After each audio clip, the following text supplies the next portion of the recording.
मित्रांनो, आपल्यासोबत आहे लोककला मधील उगवता तारा शुभम माटळ. याच्याबद्दल आपण त्याच्याकडून जाणून घेऊया. कशी सुरुवात झाली होती तुझी? नमस्कार, मी तुम्हा सर्वांचा लाडका शाहीर शुभम माटळ. मला या कलाक्षेत्रामध्ये आणण्याचं जे महत्त्वाचं कार्य आहे ते माझ्या वडिलांनी केलं. जे गायकी क्षेत्रामध्ये जे परिपूर्ण माहिती आहे किंवा जी सुरुवातीची माहिती आहे किंवा जे लोकांपर्यंत आणण्याचं काम जे केलं आहे ते माझ्या वडिलांनी केलं. त्यामुळे जो सर्वात पहिला वाटा असेल तो माझ्या वडिलांचाच असेल, ज्यांनी मला गायकी शिकवली. त्याच्यानंतर मी गायला लागल्यानंतर मला गोपाल करंडी माऊली मिळाली. त्यांनी मला यूट्यूबच्या माध्यमातून थोडी प्रसिद्धी दिली. मुंबईच्या लोकांसमोर त्याने आणायला, म्हणजे यूट्यूबच्या माध्यमातून त्यांनी मला इथे आणलं.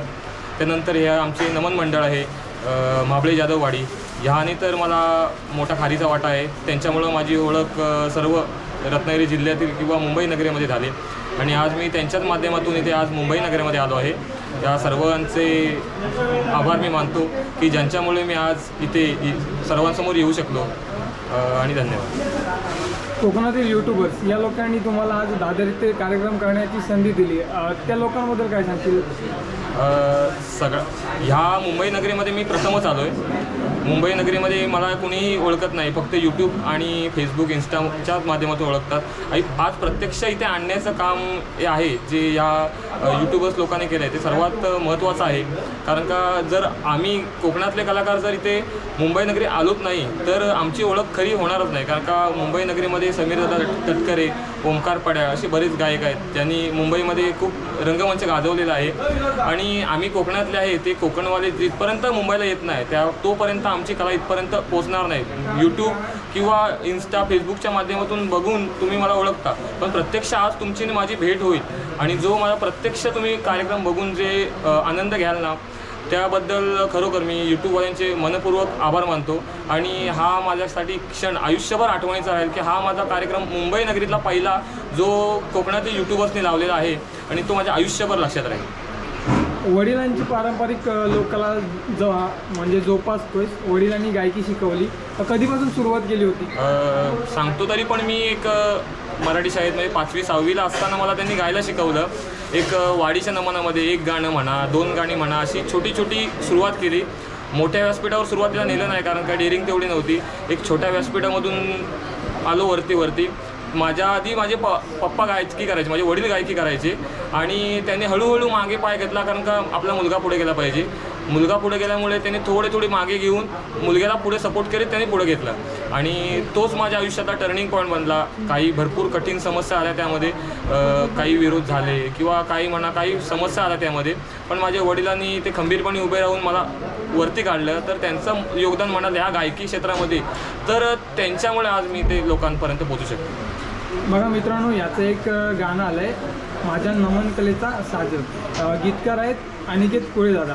ह्या गाण्याबद्दल काय सांगशील आणि कुठे शूटिंग केलं होतं तुम्ही या गाण्याची? ह्या गाण्याचं तुम्हाला सांगतो, मला आधी जे गाणे ज्याच्या चॅनलला आलं आहे विजय कांबळे म्हणून, त्यांनी सर्वप्रथम मला कॉल केला की दादा आपलं एक गाणं करायचं आहे तुमच्या आवाजात. तर मी असतो गावाला, त्यामुळे मी म्हटलं दादा आपण गावी करूया. रत्नागिरीला आहे साहिल शिगवण म्हणून एक स्टुडिओ आहे नवलाई म्हणून, तर तो पण छान आहे. तुम्ही म्हटलं तिथे जाऊया आपण. माझं ते त्या स्टुडिओमधलं पहिलं गाणं आहे ते. आणि ते म्हणाले ठीक आहे. म्हटलं गाणे कोणाचं आहे? तर बोलते अनिकेत दादा पुढे. म्हटलं ओळखीचा होता माझा तो मित्र होता. तो म्हणतो ठीक आहे. म्हटलं घेऊया गाणं. आणि त्याला म्हटलं विषय काय आपला? तर त्याने विषय पण पारंपरिक काढला की जो आता कोकणात जी लोककला आहे नमन कला, ती आता लोप पावत चाललं आहे. म्हणजे का त्या नमन कलेचं एक लावणी टाईपमध्ये रूपांतर निघालं आहे. जो पारंपरिक ठेका आहे किंवा जो पूर्वजांनी जपलेला आपला वाज आहे तो आता लोप पावत निघाला आहे. एक आधुनिक प्रकारचं नमन चालू झालं आहे.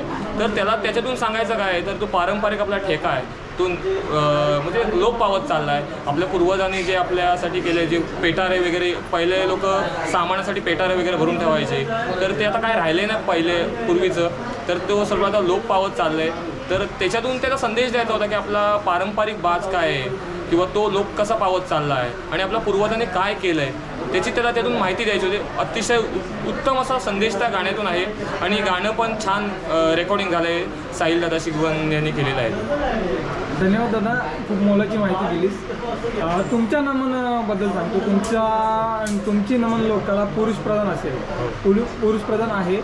तुम्ही आपली पारंपरिक जपण्यासाठी काय करता? पारंपरिकपणा आता सर्वप्रथम तुम्ही जसं म्हणालात की पुरुष प्रधान आहे. आता बऱ्याच नमनामध्ये लेडीज गवळणी येतात आहे. नाही म्हणू शकत नाही आपण, कारण का त्यांचीही कला लोकांपर्यंत पोचली पाहिजे.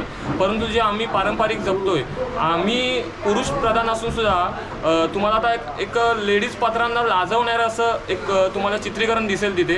तुम्ही आता कार्यक्रम थोड्या टायमात चालू झाला की बघाल तुम्ही, ती एक लेडीज पात्राला म्हणजे स्त्री पात्राला लाजवणारं असं तिथे एक शृंगार केलेला आहे, किंवा जो हावभाव आहे, तो स्वभाव आहे, जे आपले कलाकृती आहे, ती एका म्हणजे मुलीला लाजवेल एवढं पुरुष प्रधान आम्ही करू शकतो. आणि तीच आम्ही जपण्याचा प्रयत्न केलेला आहे. जो पारंपरिक आहे त्यामध्ये पारंपरिक थोडंसं आधुनिक घेतलं आहे, कारण का पूर्णपणे पारंपरिक जर करायचं म्हटलं तर तेवढा आम्हाला प्रतिसाद मिळत नाही, आम्हालाही माहिती आहे. परंतु जेवढं आम्हाला पारंपरिक आणि आधुनिक जेवढे मिक्स करून आम्हाला जे तुम्हाला देता येईल ते आम्ही त्याचा प्रयत्न केलेला आहे.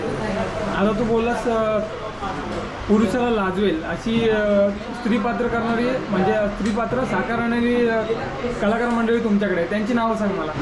आता तुम्ही सर्वप्रथम म्हणाल तर आमचा एक आयुष जाधव, दुर्वेश, एक साई आहे, आणि एक अजून एक आनंद म्हणून एक आहे मुलगा, आणि असे 4-5 जण आम्ही हॉलला नाचवणार. 4 पोरं आमची ॲक्च्युली होती. एक दुर्वेश, आयुष आणि साई, आणि एक अजून असे 4 पोरं जी रंगमंच गाजवलेला होता. पण हॉलला जागा मोठी असल्यामुळे आम्ही अजून 2 पोरं एक्स्ट्रा वाढवलेली आहेत. ती तुम्ही आता बघू शकता त्या 2 मुलांना. ती देखील त्याचप्रमाणे आमची त्याच्यावर उभी राहणार आहेत त्या मुलांप्रमाणे, आणि ते देखील त्याचप्रमाणे नाव करून त्या 4 मुलांप्रमाणे ते 6 जणही फेमस होऊन इथून रंगमंच आमचा गाजवून जाणार आहे. आणि ह्या टाईमला म्हणजे आता ह्या युगामध्ये ना साडी घालून पोरं नाचत आहेत, त्याबद्दल काय सांगशील? आता बऱ्याच ठिकाणी काही शरारा वगैरे पण घालायचा गवळणींचा पद्धत आहे, पण जी नऊवारी गवळणींचा जे खरा रूप आहे ते नऊवारी साडी, पदर, जे आमच्या गाण्यातून देखील सांगतो आम्ही. गवळणीचा जे पदर तुमचा उडतोय वाऱ्यावर वगैरे, नऊवारी साडी वगैरे, त्याचप्रमाणे आम्ही पोशाख केला आहे. की पोशाख लोक सगळे म्हणत होते की चनियाचोली घाला किंवा कोळी पॅटर्नमध्ये छापा, एक दिसायला नवीन ट्रेडिशनल आहे. पण एक जो गाण्यातून जो आमचा भाव जातो की नऊवारी साडी आहे आमची किंवा पदर आहे, तो पदर फक्त ह्याच कॉस्ट्यूममध्ये तुम्हाला दिसू शकतो.